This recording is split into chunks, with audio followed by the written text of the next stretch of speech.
कैसे हैं आप सब? आशा करती हूँ आप सब अच्छे होंगे। आइए आज हम पढ़ते हैं हिंदी एक स्त्री का पत्र, और ये एक लेटर ही है। रूढ़िवादी पति प्राय स्त्रियों से सिर झुकाकर आज्ञा पालन करने की आशा करते हैं, किंतु इस पत्र में एक स्त्री ने अपने मनोभाव बड़े क्रांतिकारी और स्पष्ट ढंग से लिखे हैं। अब रूढ़िवादी पति यानी कि रूढ़िवादी जो हमारी बहुत पहले से परंपरा चली आ रही है, कुछ रूढ़िवादी बातें हैं जो क्या होता है ना, आजकल परिवारों में जो पति होते हैं वो मजबूर करते हैं औरतों की ये चीज मानो, ये बात मानो, और तुम्हें आजादी नहीं है, ये नहीं है, वो नहीं है, तो उस चीज को कहा गया है रूढ़िवादिता। तो इसके बारे में क्या लिखा पढ़ते हैं कि पूज्यवर, आज 15 साल हुए हमारी शादी को, हम तब से साथ ही रहे, अब तक चिट्ठी लिखने का मौका नहीं मिला। तुम्हारे घर की मझली बहू जगन्नाथपुरी आई थी तीर्थ करने।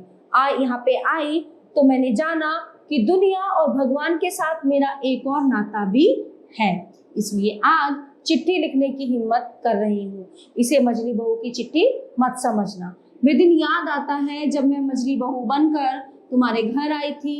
सभी औरतों ने नई दुल्हन को जांच परख कर देखा और सबको मानना पड़ा कि बहू बहुत सुंदर है।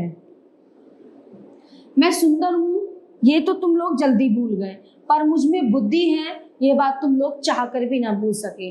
तुम लोगों ने उठते बैठते कुछ भी तुम लोग करते थे तो तुम बस यही कहते थे कि ये बहू तेज है। लोग बुरा भला कहते सो कहते रहो, मैंने सबको माफ कर दिया और मैंने सबसे जो है बहस करना उचित नहीं समझा। मैं छिप छिप कर कविताएं लिखती थी, कविताएं थी तो मामूली सी ही, लेकिन उनमें मेरी अपनी जो आंतरिक आवाज, जो मेरे मन की आवाज थी, वे कविताएं तुम्हारे रीति रिवाजों, रूढ़ियों, परंपराओं के बंधनों से आजाद थी। प्रतिदिन रोजाना में जुटी रहती रोजमर्रा के कामकाज में, गाय भैंस सानी पानी में ही लगी रहती। तुम्हारे घर का माहौल रूखा और घुटन भरा था। ये गाय भैंस ही मुझे अपने से लगते थे। शायद इसी तरह ही जीवन बीत जाता, लेकिन अचानक मेरी गृहस्थी में जिंदगी का एक बीज आ गिरा। जेठानी जी की बहन बिंदु अपनी माँ के गुजरने पर हमारे घर आ गई। जो उसकी जेठानी थी उसकी बहन, तो मैंने देखा तुम सभी परेशान थे। जेठानी जी के पीहर की लड़की न रूपवती न धनवती, बेचारी जेठानी दीदी इस समस्या को लेकर काफी उलझ गई। एक और बहन का प्यार तो दूसरी ओर ससुराल की नाराजगी, और बहुत मुश्किल होता है परिवार में किसी दूसरे सदस्य का इंटरफेयर। ठीक है, अनाथ लड़की के साथ ऐसा रूखा बर्ताव होते देख मुझसे तो देखा नहीं गया।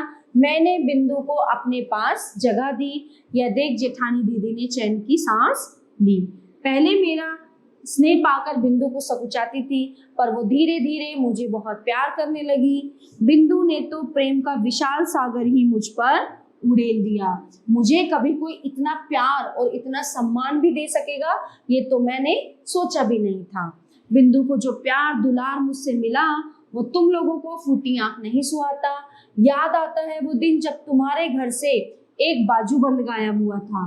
बिंदु पर चोरी का इल्जाम लगाने में तुम लोगों को पल भर भी झिझक नहीं हुई, मतलब तुम लोगों को बिल्कुल भी झिझक नहीं हुई, तो कैसे हम किसी पे चोरी का इल्जाम लगा दें। बिंदु बड़ी होने लगी, साथ साथ कारण ही तुम लोगों की नाराजगी भी उस पर बढ़ने लगी। जब लड़की को घर से निकालने की हर कोशिश नाकाम हुई तब तुमने उसकी शादी कर दी। ठीक है, तुमने उसका ब्याह कर दिया। 3 दिन हुए बिंदु की शादी को। सुबह गाय भैंस को देखने गौशाला गई तो देखा एक कोने में पड़ी थी बिंदु। मुझे देखकर फपक कर रोने लगी। बिंदु ने बताया कि उसका पति पागल है। बेरहम सास और पागल पति से बचकर वो बड़ी मुश्किल से भाग कर आई है।